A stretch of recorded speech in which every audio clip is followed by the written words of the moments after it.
Welcome back to Secure 7, your hub for learning cybersecurity, penetration testing, and ethical hacking from scratch. In today's video, we'll be exploring server-side request forgery, also called SSRF. This is one of the most dangerous and underestimated vulnerabilities in modern applications. Why? Because it allows an attacker to make a server perform HTTP requests that the attacker controls. This opens the door to internal network scanning, access to cloud metadata services, credential theft, and even full system compromise. We'll break it all down step by step: what SSRF is and why it's dangerous, real-world case studies where SSRF caused multi-million-dollar breaches, a DVWA-style lab demonstration, the attacker's perspective, how hackers use SSRF to escalate attacks, defenses and mitigation strategies to protect your systems. Stick with me till the end because you'll not only understand SSRF, but you'll also be able to spot and prevent it in real applications. Let's start with the basics. Server-side request forgery occurs when a web application takes a user-supplied URL or resource location, and the server itself makes an HTTP request based on that input without proper validation. This means the attacker can control where the server connects. For example, a website has a feature where users can fetch a preview of a link. The application takes a URL parameter from the user, then uses functions like getContents or curl in PHP to fetch the web page. If there is no restriction, the attacker can provide malicious input. Instead of a normal external link, they provide http:/localhost/admin. The result? The server fetches its own internal admin panel and shows the content to the attacker. This bypasses network protections because the request comes from the server itself inside the firewall. Analogy: think of SSRF like tricking a librarian. Normally, you can ask them to bring you a book from the public library, but if they don't check properly, you could tell them, go to the private archives in the basement and bring me the confidential files. And because they trust your request, they do it. That's SSRF in a nutshell. Now let's see how SSRF has been exploited in the real world. Case 1, Capital One Breach 2019. A misconfigured AWS Web Application Firewall (WAF) allowed an attacker to exploit SSRF. The attacker sent crafted requests that made the WAF query AWS instance metadata. They retrieved temporary IAM role credentials. Using those credentials, the attacker accessed S3 buckets and downloaded over 100 million credit applications. This breach cost Capital One over $150 million in damages. Case 2, Uber Bug Bounty 2016. A researcher discovered that Uber had an endpoint which fetched images from external URLs. By supplying crafted requests, the researcher was able to make Uber's server access internal infrastructure. This SSRF bug earned the researcher a $10,000 reward on the Bug Bounty program. Case 3, Shopify Bug Bounty. In Shopify, SSRF vulnerabilities were found in their PDF and image rendering features. Attackers could use them to probe internal endpoints like HTTP 7.0.1.8080 where internal services were running. Shopify paid high bounties. Some SSRF reports went up to $15,000 plus. Case 4, Jira GitHub Slack SSRF findings. In some cases, SSRF was used to access cloud metadata endpoints like http://16.254.254/latest metadata in AWS. From there, attackers exfiltrated API keys, tokens, and secrets. Let's see SSRF in action with a vulnerable demo application.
From an attacker's perspective, SSRF is one of the most powerful bugs because it acts as a gateway to hidden systems.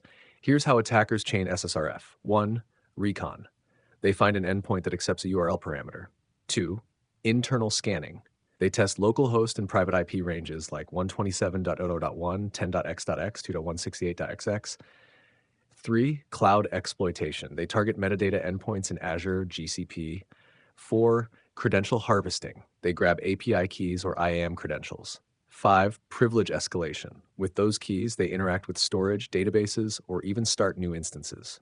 6. Persistence. They upload malicious files or create new accounts with admin privileges. SSRF often doesn't stop at just fetching a URL.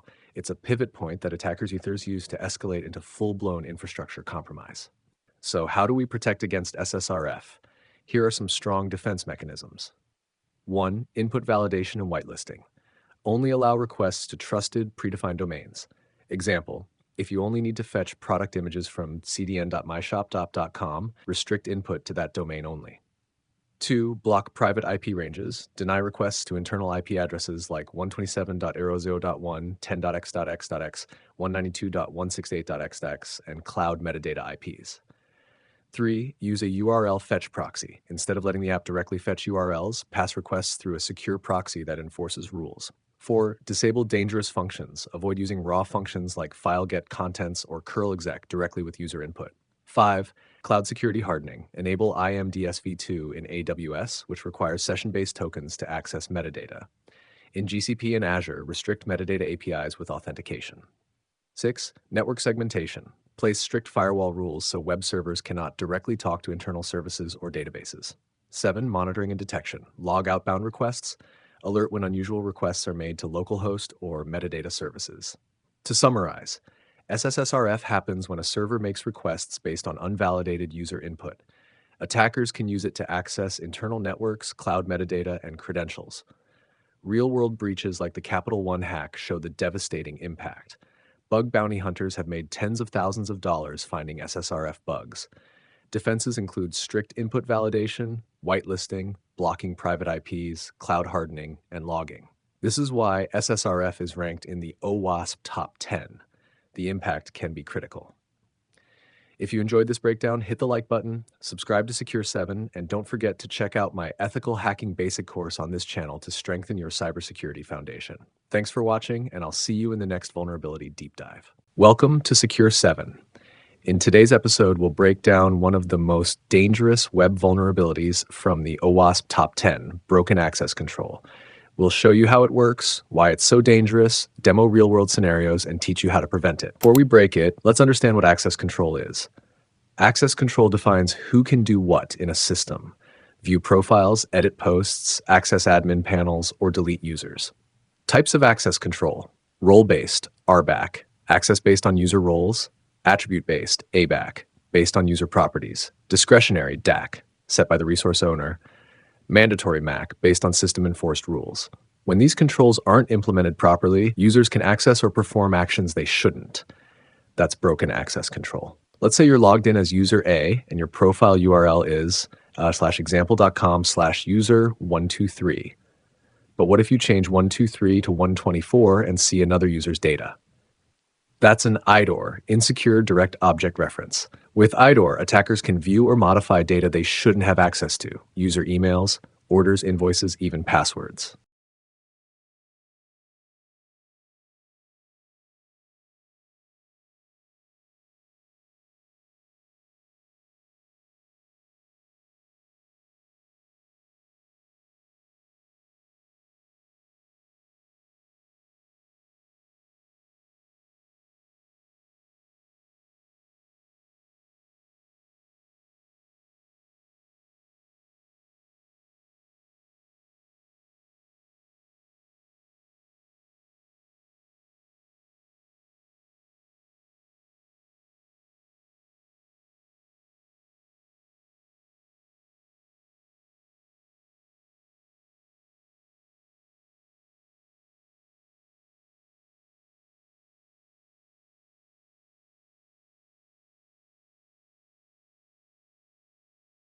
To find broken access control issues, ethical hackers use tools like Tools List. Burp Suite, repeater, intruder, proxy, OWASP Zape, Postman for manual API testing, FFWFuzz for endpoint fuzzing, Autorize Burp plugin to test access with different tokens. These tools help test how the app behaves when different users try to access protected resources. There are several forms of broken access control.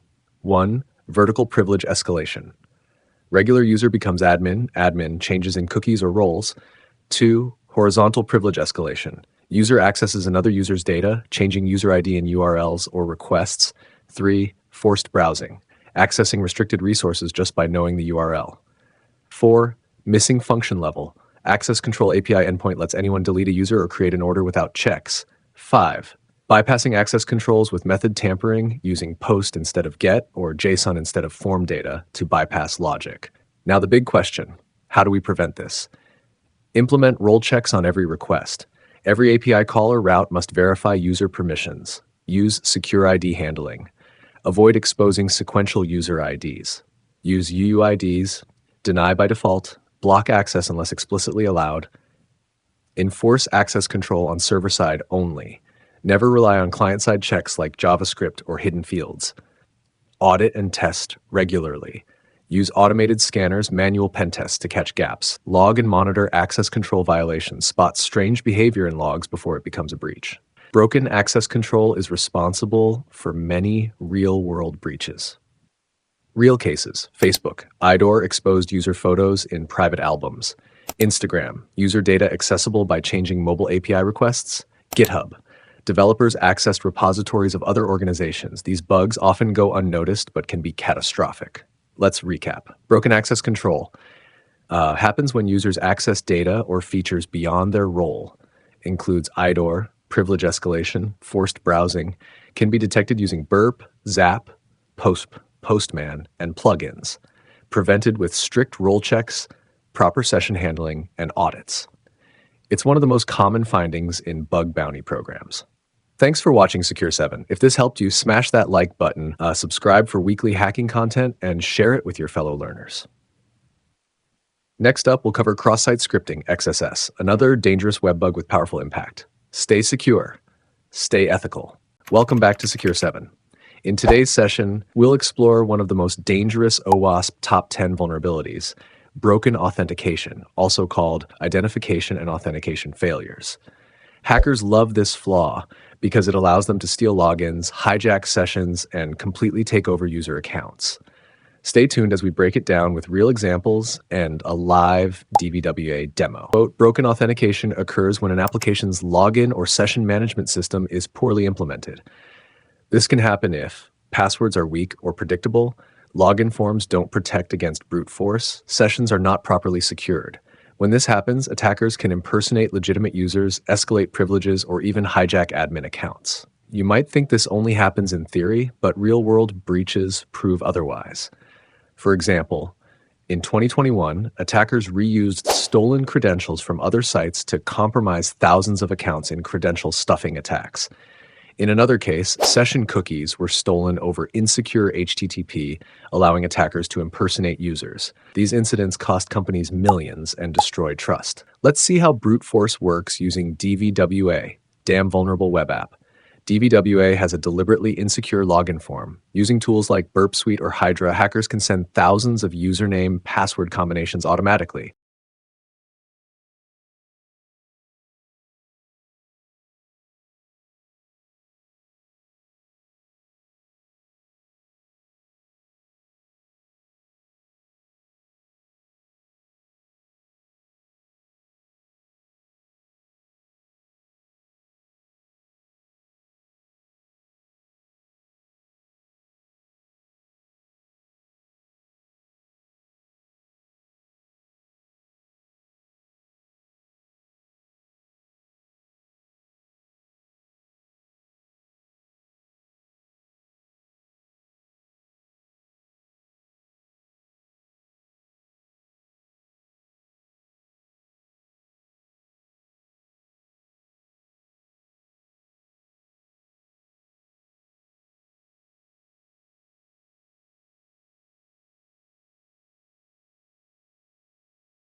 If there's no account lockout or rate limiting, eventually they'll find the right password.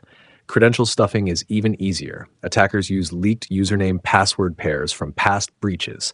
Many users reuse the same password across multiple sites, so one leak leads to many hacked accounts. Broken authentication isn't just about passwords. Even after login, your session needs protection. Imagine you log into an HTTP site. Your session cookie travels in clear text. A hacker using a network sniffer like Wireshark can grab that cookie. Once they have it, they don't need your password. They just paste the stolen cookie into their browser and they're logged in as you. This is called session hijacking or session fixation. Other common issues include password reset links that don't expire or are predictable, multi-factor authentication bypass due to weak implementation, hard-coded credentials inside code repositories. All of these make authentication easy to break. Quote, so how can developers prevent broken authentication? 1. Use strong password policies. Enforce minimum length and complexity. 2. Add account lockouts or rate limiting to stop brute force. 3. Always enforce HTTPS to encrypt credentials and session IDs. 4. Implement multi-factor authentication, MFA. 5. Use secure random session IDs and invalidate them after logout. 6. Secure password reset flows with random tokens that expire. Following OWASP recommendations greatly reduces your attack surface. Broken authentication is one of the most exploited vulnerabilities today. Weak passwords, unprotected sessions, and poor configurations put your users and business at risk. The good news? By applying proper security controls, you can protect against these attacks. If you found this video helpful, hit like, subscribe, and share it with your team. Stay tuned on Secure 7 for our next episode in the OWASP Top 10 series. Welcome back to Secure 7. In today's episode, we are going to explore one of the oldest and most common attacks in cybersecurity, the brute force attack. It may sound simple, but it's still widely used by attackers today, and shockingly, it still works against many systems. By the end of this video, understand what brute force is, how it works, see a demo, and learn the best defenses. What is a brute force attack?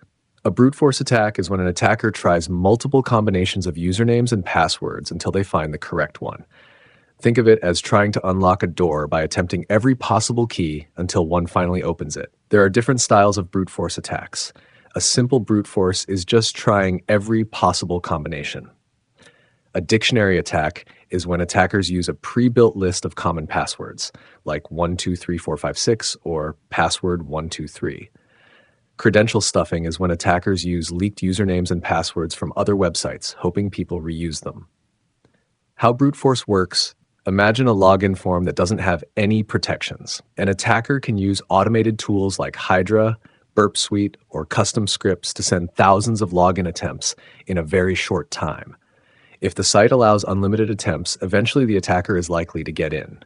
Some attackers go further and use botnets, thousands of hacked computers working together to try different combinations. This makes brute force attacks even faster and harder to stop. Real-world examples. Let's look at some real-world cases where brute force was used. Twitter has been a frequent target of brute force attempts, especially on high-profile accounts.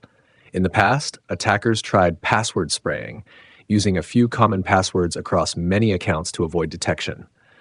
LinkedIn has suffered from massive credential stuffing attacks. After data breaches, attackers reused millions of leaked passwords to break into other accounts, since people tend to use the same password everywhere. WordPress sites are also common victims. Hackers use automated bots to try default admin usernames like admin or root, along with weak passwords. If successful, they gain full control of the website. These cases show that brute force is not just theory, it happens daily, even against big companies. Demo in DVWA. Now let's see how a brute force attack works using DVWA, the Damn Vulnerable Web Application. Step 1. We log into DVWA and set the security level to low. Step 2. Go to the brute force section. We see a simple login form asking for username and password. If we try a random guess like admin and password, it fails. But since the application doesn't block us, we can keep trying.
The login is successful and we now have access.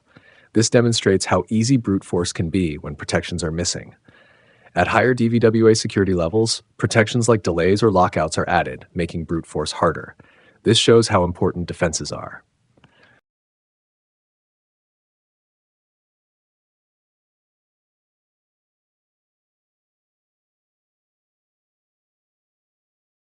Why brute force still works. You may wonder why such a simple attack still works in 2025. The answer is weak passwords and lack of protections. Many users still use passwords like QWERTY or Welcome13. Many systems still don't have two-factor authentication, and some developers don't add basic defenses. Attackers know this and take advantage of it. How to defend against brute force. Now let's talk about defenses. First, enforce strong password policies. Require longer, complex passwords and encourage passphrases that are easy to remember but hard to guess. Second, add account lockouts or rate limiting. After a few failed attempts, temporarily block the account or slow down responses. Third, implement CAPTCHA challenges to stop automated bots. Fourth, always enable multi-factor authentication. Even if a password is guessed, the attacker still needs the second factor. Fifth, monitor login attempts. If you see hundreds of failed logins from the same IP, block it. Finally, educate users about password reuse. If one site is hacked, attackers shouldn't be able to reuse the same password everywhere. Recap and conclusion. Brute force attacks are simple but powerful. We learned what they are, how they work, saw examples, ran a DVWA demo, and discussed defenses. The key takeaway is this: never underestimate simple attacks. Protect your accounts with strong passwords, multi-factor authentication, and security controls. That's it for today's episode on brute force attacks. If you found this useful, hit like, share it with your friends, and subscribe to Secure 7 for more cybersecurity lessons. And don't forget to check out our Ethical Hacking Basics course on the channel. Thanks for watching and stay secure. Hey everyone, welcome back to Secure 7. In this video, we're diving deep into one of the most dangerous web vulnerabilities from the OWASP Top 10, command injection. It allows attackers to execute system-level commands directly on your server, potentially giving them full control. We'll break it down, show a real demo using DVWA, and discuss how you can protect your applications. Let's start simple. Command injection occurs when user input is passed directly to a system shell command without proper sanitization. That input can include special characters like a semicolon, double ampersand, or pipe to chain additional commands. For example, suppose a web app lets you ping an IP address entered by a user. If it just appends the user's input to a system command, an attacker can sneak in extra commands. Let's say the user inputs 127.0.0.1, that's fine. But if the input is 127.0.1 semicolon ls, the app will run both ping and list all files in the current directory. This is how a simple oversight can become a serious security flaw. Let's look at some real-world command injection attacks. In 2021, GitLab had a critical vulnerability where attackers could inject commands through CI configuration files, gaining remote execution. Cisco routers were also found vulnerable via their web interface, allowing remote users to run shell commands. Trend Micro's Apex Central product had a flaw that let attackers gain root access using malicious API calls. These are high-profile examples, proving command injection is not just theory, it's exploited in the wild. Let's move to a demo using DVWA, the Damn Vulnerable Web App. After logging in, we'll set the security level to low, then navigate to the command injection section. First, we enter 127.0.1. The page executes a ping command on that IP.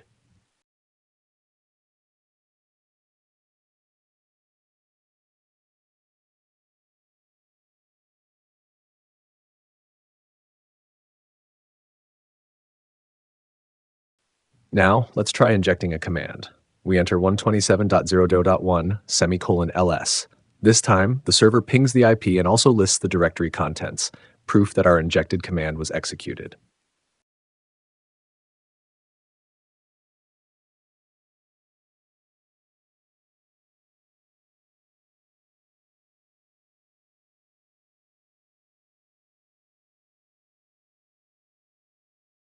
If you're using Windows, you can try double ampersand followed by DR instead.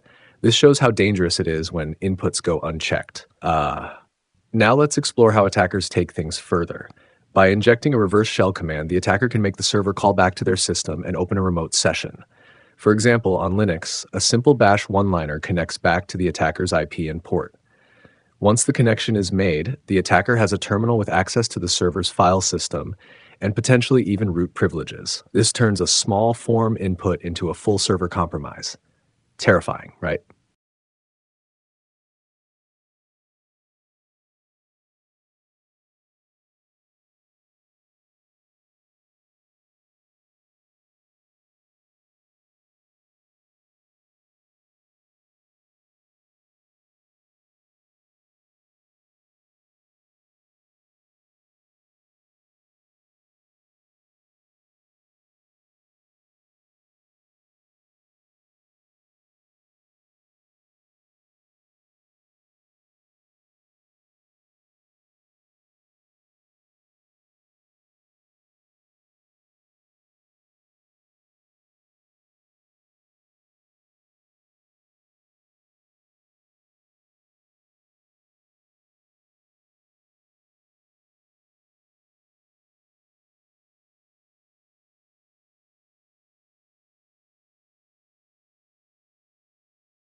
Now, how do we prevent this?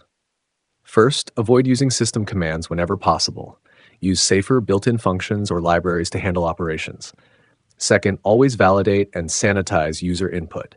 Filter out dangerous characters like semicolons, pipes, and ampersands. Whitelisting is far more secure than blacklisting. Third, if you must use system commands, make sure to properly escape arguments using safe methods in your language, like escape shell arg in PHP. Next, follow the principle of least privilege. Your web server should never run as root. Limit what it can access, just in case something gets through. Finally, consider using a web application firewall. It can detect suspicious patterns and block dangerous payloads before they reach your backend. Misconceptions. One major misconception is relying on JavaScript validation. Client-side validation can be bypassed easily using tools like Burp Suite or curl. Attackers don't use the browser like normal users. They craft raw HTTP requests and insert whatever they want. The server should never trust client-side checks. Let's recap. Command injection is when an attacker can make your server execute OS-level commands. It's been used in real attacks on companies like GitLab and Cisco. We demonstrated how even a simple semicolon can open the door, and we showed how this can escalate into a reverse shell with full system access. But with proper validation, secure coding practices, and system hardening, you can prevent it. If you found this valuable, hit like, subscribe to Secure 7, and check out our full Ethical Hacking Basic course. Stay curious, stay secure, and keep hacking the right way. Welcome to Secure 7.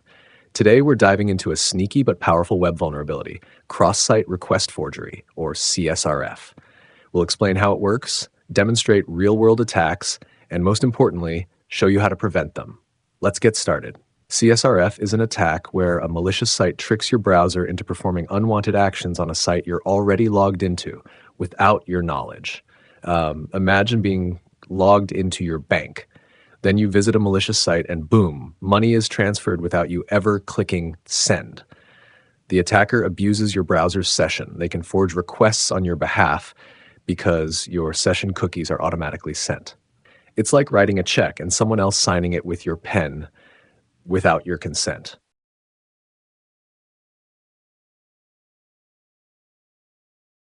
Let's demonstrate a CSRF attack using DVWA, Damn Vulnerable Web App.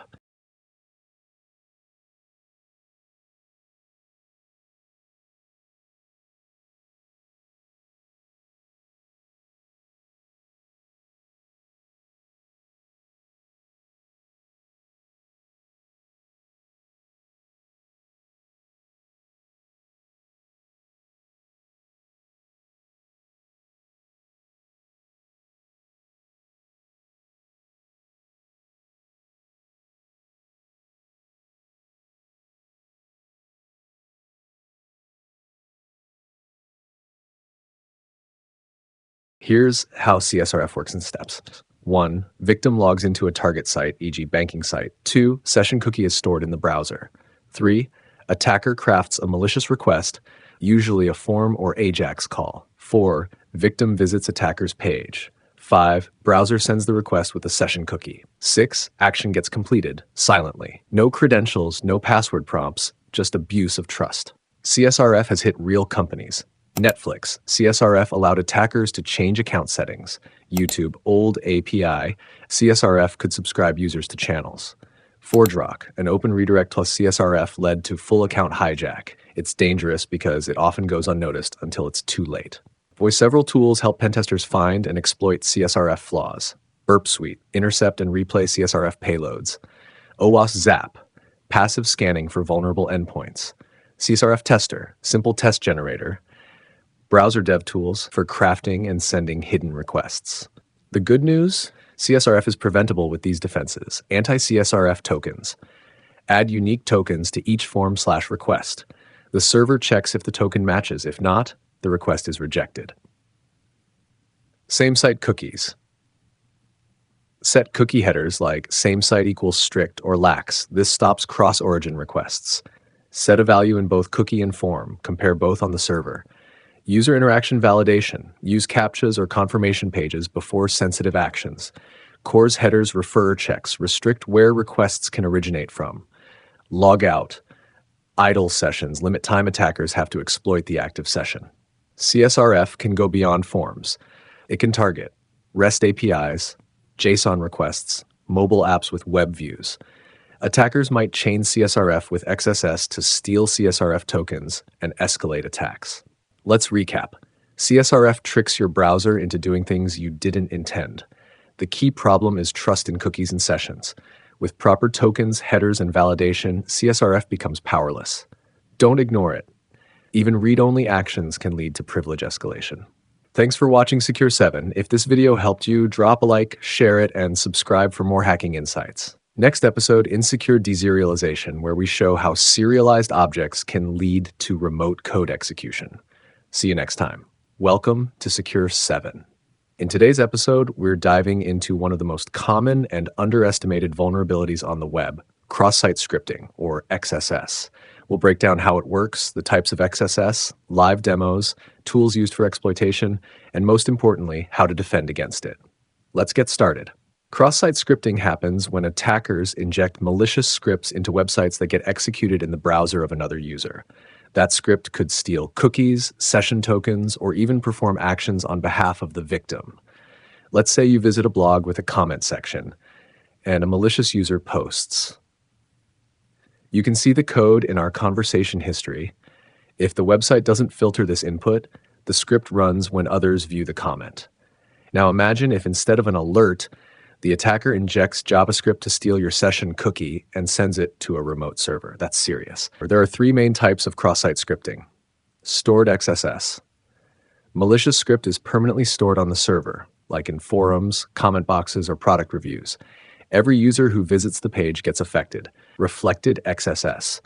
The script is embedded in a URL and reflected off the server in an error message, search result, or any other response. Example, you can see the code in our conversation history. DOM-based XSS. This one doesn't even require server interaction. It exploits the browser's document object model, often through JavaScript functions like inner HTML. Let's demonstrate a basic XSS attack using DVWA, Damn Vulnerable Web Application. Navigate to the XSS stored section. Enter this in the input box. You can see the code in our conversation history. Submit and revisit the page.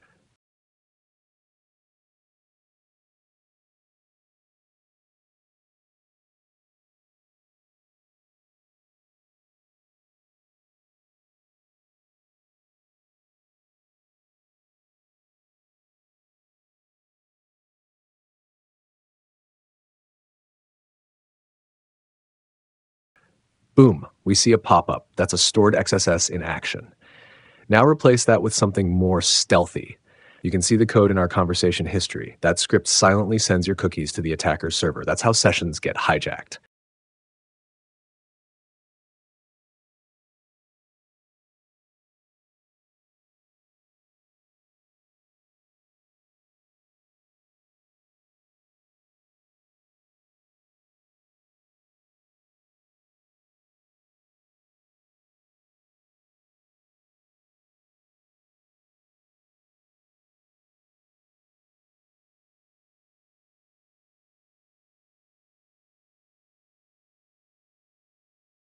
Ethical hackers use to test for and exploit XSS vulnerabilities.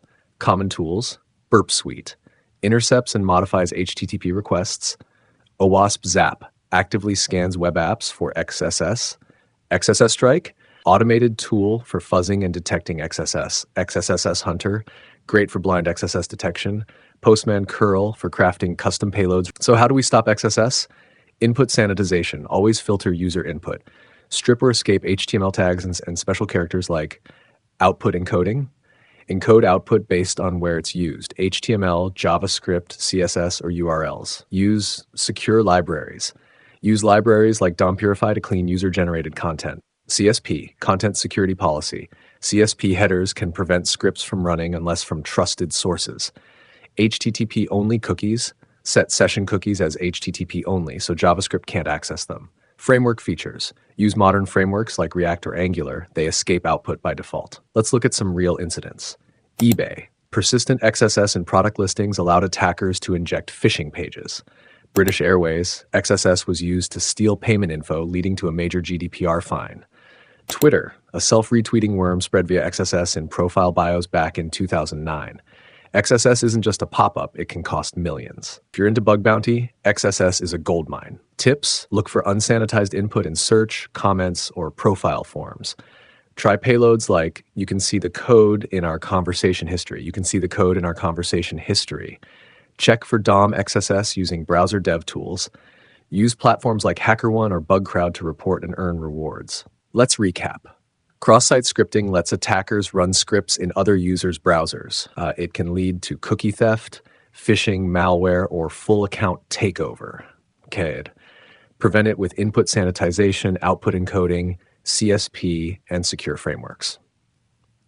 It's one of the most reported web bugs for a reason. Thanks for watching Secure 7. If you learned something today, give us a like and subscribe for weekly cybersecurity content. Comment below if you've ever tried finding XSS on a real website. Next up, we cover insecure deserialization, another sneaky vulnerability that can lead to remote code execution. See you in the next one. Welcome back to Secure 7, where we break down real-world hacking techniques and teach you how to defend against them. Today, we're focusing on a silent but deadly vulnerability in the OWASP Top 10, security logging and monitoring failures. Unlike flashy exploits like SQL injection, this weakness often lurks in the shadows, allowing attackers to remain inside a system for months or even years without being detected. By the end of this video, you'll understand what this failure is, why it happens, see real-world examples, watch a demo, and learn how to protect your organization. What does logging and monitoring mean? Before we discuss the failure, let's clarify what security logging and monitoring are. Logging means recording events that happen on a system. Logins, logouts, failed login attempts, file access, errors, configuration changes, basically anything that helps reconstruct what happened later. Monitoring means actively reviewing these logs, preferably in real time, using tools that analyze patterns and trigger alerts when something suspicious happens. Together, they form the backbone of detection. Without logs, you can't know an attack even happened. Without monitoring, you might have the logs, but no one notices the red flags until it's too late. Why failures are dangerous. Security experts say you can't protect what you can't see. If you're blind to malicious activity, attackers have free rein. They can move laterally, escalate privileges, exfiltrate data, and cover their tracks. Many companies focus all their budget on firewalls and antivirus, but forget the basic question: would we even notice if someone broke in? Real-world examples. In 2013, attackers breached retail giant Target via a third-party HVAC vendor. Once inside, they moved through the network for weeks.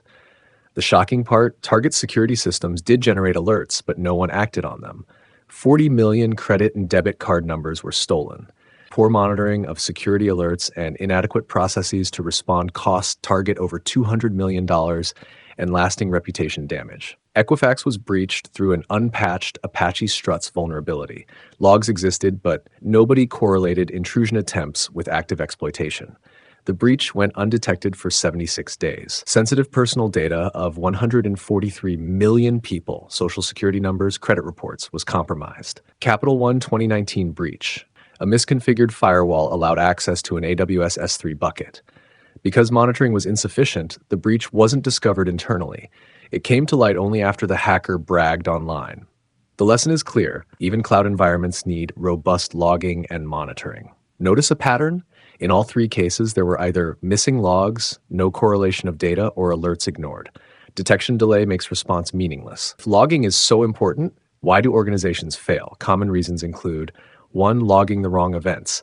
Apps record trivial info messages but not failed logins or access to sensitive files. 2. No centralization. Logs are scattered across servers, making cross-system analysis impossible. 3. Lack of alerting. Even if logs exist, no automated monitoring or CM integration means anomalies go unnoticed. 4. Retention problems. Logs overwritten every few days leave no forensic trail. 5. Skill gaps. Teams lack staff trained to review and interpret logs effectively. Demo concept. Let's walk through a simple demo to illustrate logging failure. We'll use DVWA, the Damn Vulnerable web app. Imagine an attacker trying multiple wrong passwords to brute force a user's account. In a properly monitored system, these failed logins would be logged and trigger an alert after several attempts. In DVWA, by default, no such logging occurs. We run Hydra or Burp Intruder to brute force the login. There are 0 alerts, no security team notifications.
This is how attackers stay under the radar.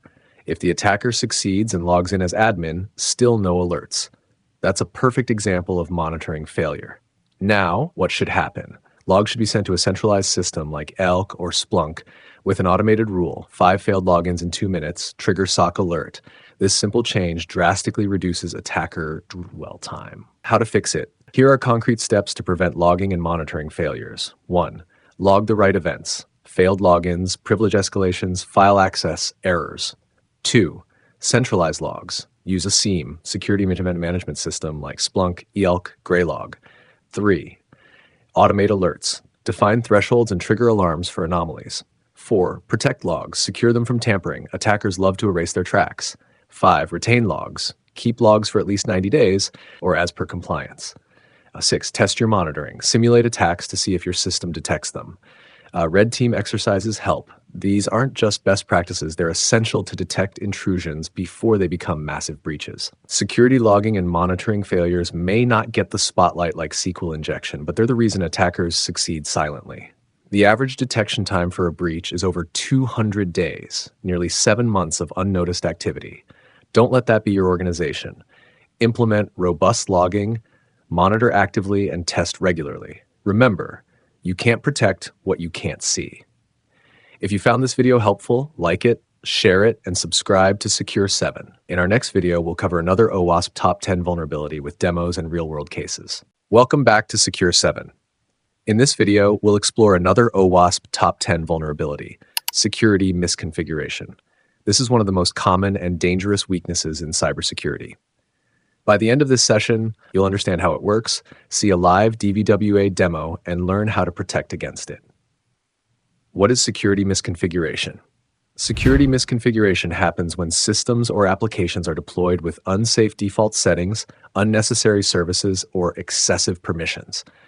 Even if your application code is secure, a bad configuration can make you vulnerable. Some common examples include leaving default admin usernames and passwords unchanged, running the application in debug mode in production, exposing directory listings or sensitive files, improper CORS configuration allowing unauthorized cross-origin requests. Attackers love misconfigurations because they're often the easiest way in. There are many high-profile breaches caused by simple configuration mistakes. In the 2017 Equifax breach, a vulnerable Apache Struts setup led to the compromise of personal data for over 140 million people. Companies like Uber and Accenture have leaked sensitive data because their cloud storage buckets were left public. Even Kubernetes dashboards have been exposed online without authentication, allowing attackers full control. Now let's look at how security misconfiguration works using DVWA, the Damn Vulnerable Web Application. Step 1. Log in to DVWA with admin credentials and set the security level to low. Step 2. Go to the File Upload module. Normally it asks for an image file, but because of weak validation, we can upload a PHP shell instead of an image. After uploading, we access the uploaded file directly from the server and execute system commands remotely. This gives us remote code execution, all caused by misconfigured file upload settings.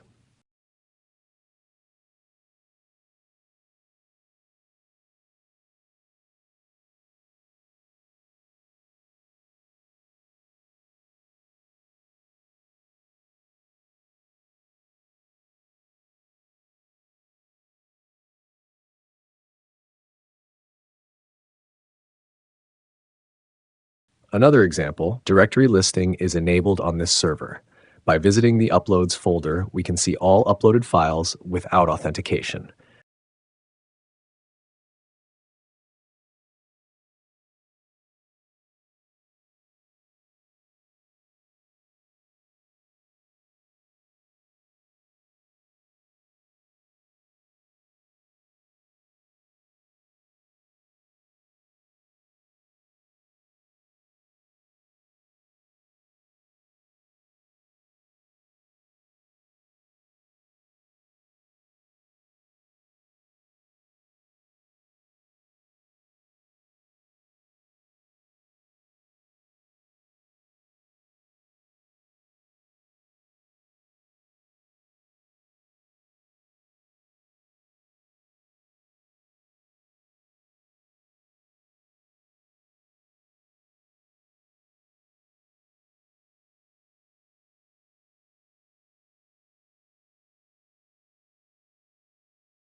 At higher DVWA security levels, these misconfigurations are fixed, file types are validated, and directory listing is disabled.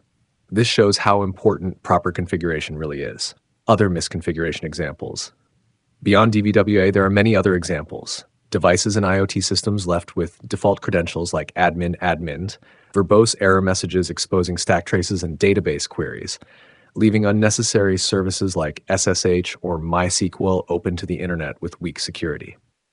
Impact of misconfiguration. The impact can be devastating. Attackers can steal sensitive files like environment variables and configuration files. They can gain remote shell access and escalate privileges. Sometimes a simple misconfiguration allows a complete server takeover. It's like leaving your house unlocked with the keys under the doormat. Even if you have strong walls and cameras, it doesn't matter if the door is wide open. How to prevent security misconfiguration. The good news is, most misconfigurations are easy to fix if addressed early. Here are some key steps. Change all default passwords and secret keys before deploying. Disable directory listing and restrict upload paths to safe locations. Follow the principle of least privilege. Give only the permissions and services necessary. Turn off debug mode in production. Use security headers like Content Security Policy and X-Frame options.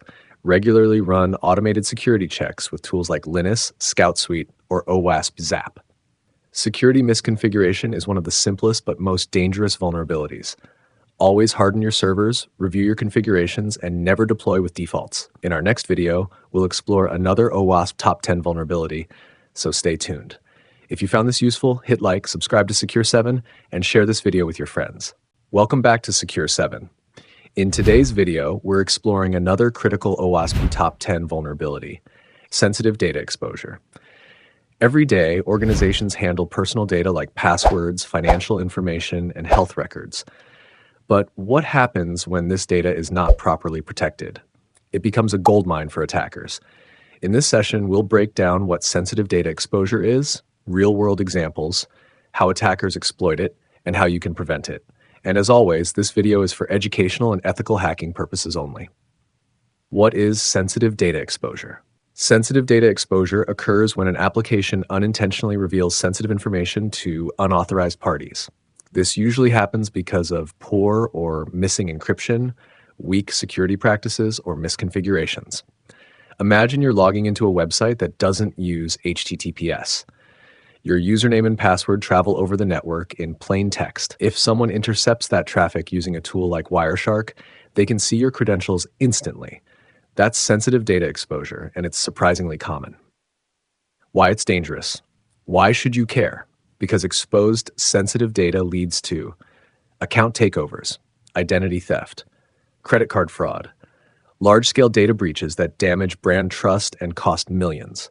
In fact, many breaches you've heard of in the news started with this simple issue. Real-world examples. Let's look at some examples. In 2013, Yahoo suffered a breach that exposed over 3 billion user accounts. Weak hashing and poor security practices contributed to this. In 2017, Equifax leaked personal information of 147 million people due to an unpatched web server and unencrypted sensitive data. These cases prove that even big companies are vulnerable when proper data protection isn't enforced. Demo concept: how exposure happens. Now let's walk through a simplified demo concept. Picture a login page using plain HTTP. A user enters credentials. An attacker on the same network runs a packet sniffer like Wireshark. Because there's no encryption, the attacker sees the username and password in clear text. Alternatively, imagine a database storing credit card numbers without encryption. If an attacker gains read access through an injection vulnerability, they get all the data in plain text. This is why encryption at rest and in transit is critical. Types of sensitive data. What qualifies as sensitive data? Here are some examples. Personally identifiable information, PII, names, SSN, addresses. Financial data, credit card numbers, banking info, authentication data, passwords, session tokens, API keys. Health records, medical history, prescriptions. If attackers get this data, they can commit fraud or sell it on the dark web. How attackers exploit it. Sensitive data exposure can happen in many ways. Applications using outdated or weak encryption like MD5 or SHA-1, not forcing HTTPS, allowing man-in-the-middle attacks, leaving cloud storage buckets publicly accessible. Improper access control, where anyone can download backups or logs. Attackers actively scan for such weaknesses. Automated tools make it easy to find unprotected data sources. How to prevent sensitive data exposure. Now let's talk prevention. Protecting data requires several layers of defense. 1. Use HTTPS everywhere. Install a valid TLS certificate and enforce secure connections. 2. Encrypt sensitive data at rest and in transit. Use strong, up-to-date algorithms like AES 256 for storage and TLS 1.3 for transmission. 3. Avoid storing unnecessary data. If you don't need it, don't keep it. 4. Secure encryption keys. Store keys in a secure vault, not in your source code. 5. Regularly rotate and update keys and certificates. 6. Implement proper access control. Ensure only authorized people can access sensitive data. 7. Scan and monitor for exposure. Use tools to detect misconfigurations and leaks early. Following these best practices drastically reduces your risk. To summarize, sensitive data exposure happens when organizations fail to protect critical data properly. Attackers exploit this to steal identities, commit fraud, or sell data. The good news?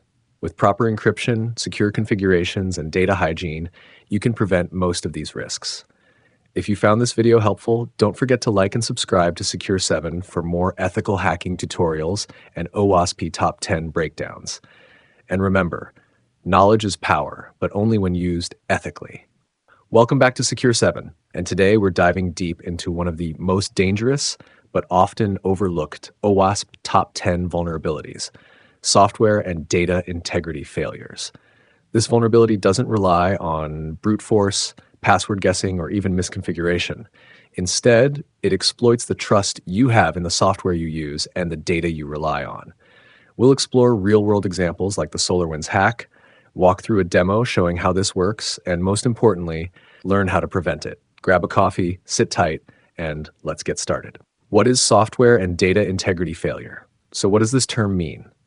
At its core, software and data integrity failure occurs when applications or systems fail to verify the integrity of software updates, libraries, or critical data. If your system downloads a file or update and assumes it's safe, without checking its authenticity, attackers can exploit this trust. Think of it like receiving a sealed letter. If you never verify whether the seal is genuine, anyone could slip malicious content inside. Some common cases include applications using unsigned or unverified software updates, dependency confusion, pulling packages from untrusted sources without integrity checks, continuous integration pipelines with weak access controls, apps loading external resources like JavaScript libraries directly from a third-party CDN without verifying a checksum or signature. This is how attackers launch devastating supply chain attacks. Let's look at some real-world incidents. SolarWinds supply chain attack 2020. Hackers compromised the SolarWinds Orion update system. Organizations like Microsoft and several U.S. government agencies installed the Trojanized updates, allowing attackers to infiltrate their networks. Event Stream NPM package incident 2018. An attacker added malicious code to a popular JavaScript library, stealing cryptocurrency wallet keys. Kodakov Bash Uploader 2021. A malicious update sent sensitive data from CI/CD environments to an attacker-controlled server. What's common here? The attacker didn't exploit the victim directly. They compromised a trusted source. Here are the main reasons this vulnerability occurs. Close quote bot 1. Unsigned or improperly validated updates. Many applications don't check digital signatures on software updates. 2. Untrusted dependencies. Developers often pull packages from open-source repositories. If an attacker uploads a malicious package with the same name as an internal one, dependency confusion, it may get installed. 3. Weak CI/CD security. If an attacker can modify build pipelines, they can inject malware directly into production code. 4. No sub-resource integrity, SRI. Websites loading scripts from external sources without integrity checks allow attackers to inject malicious JavaScript. Impact of exploitation. Attackers can execute remote code on victim machines, steal sensitive data, credentials, and encryption keys, deploy ransomware across thousands of systems simultaneously, compromise a single vendor, and impact thousands of customers downstream. This is why the SolarWinds hack was so catastrophic.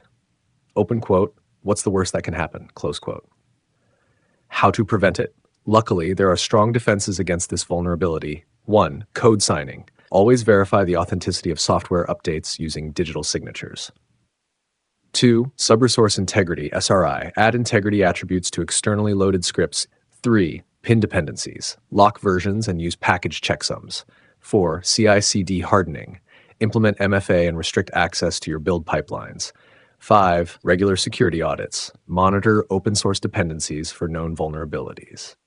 To wrap up, software and data integrity failures are deadly because they exploit trust. Always verify updates, check dependencies, and secure your CI/CD pipelines. If you learned something today, like and share this video, and subscribe to Secure 7 for more in-depth OWASP Top 10 tutorials with real demos. Next up, we'll cover security logging and monitoring failures. Stay tuned. Welcome to Secure 7. Today's deep dive is into SQL injection, one of the most common and powerful vulnerabilities in web applications. We'll explore how it works, demo real attacks, use tools like SQL Map, and show you how to defend against it. Grab your notes. This one's packed. Let's start with the basics. SQL stands for Structured Query Language. It's how websites talk to their databases. Whenever you log in, search, or submit data, the backend often uses SQL to retrieve info from a database. Here's a typical SQL query. Select char from users where username equals admin and password equals 1234. SQL injection happens when a hacker enters malicious input that changes the query's logic. If someone types this into a login form, or 1 equals 1, the new query becomes select show from users where username equals, or 1 equals 1, and password equals. And guess what? That always returns true. The attacker logs in without valid credentials. This works on search fields, URLs, contact forms, anywhere user input gets passed into SQL without validation. Let's demonstrate this on DVWA, Damn Vulnerable Web App. I've set the security level to low for testing. Here's a form that asks for a user ID. If I type 1, it returns user details. Now watch what happens when I inject. Or 1 equals 1.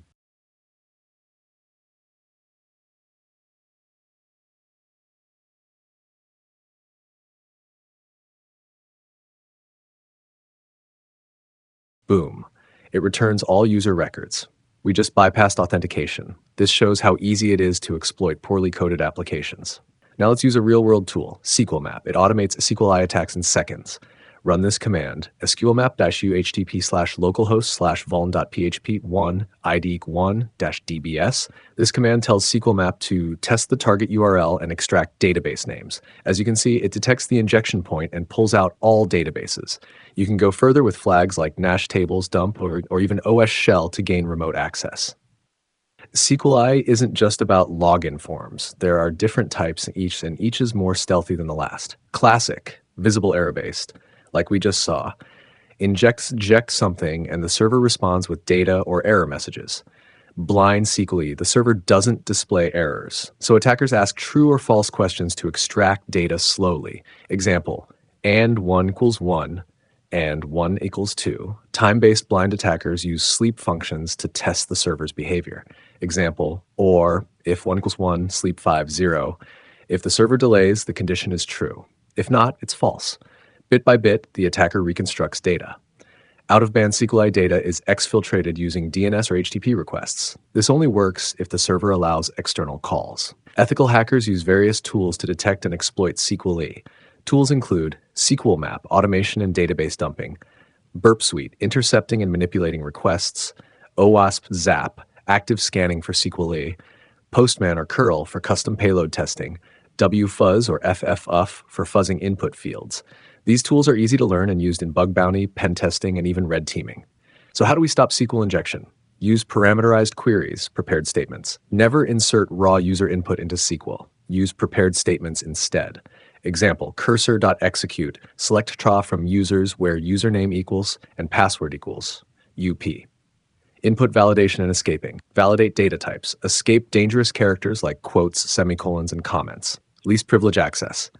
Your database users should only access what's necessary, not everything. Web application firewalls, WAF. Use WAFs to block common attack patterns like or 1 equals 1, regular code audits and penetration testing. Test before attackers do. Use automated tools and manual testing. SQL injection has caused real damage in the past. Examples: 2012 LinkedIn, 6.5 in user passwords stolen, Sony Pictures, massive breach via SQLi, US voter database, exposed via a simple SQLi script. Even major companies get breached when they ignore the basics. Let's recap. SQL injection is simple, powerful, and still one of the most exploited vulnerabilities today. But with the right coding practices, parameterized queries, validation, and testing, it's completely preventable. Thanks for watching Secure 7. If you found value in this video, hit that like button, subscribe for weekly cybersecurity content, and share this with your fellow hackers. Want to learn more? Check out our full ethical hacking course, linked below. Next up, we cover broken access control, another critical web vulnerability.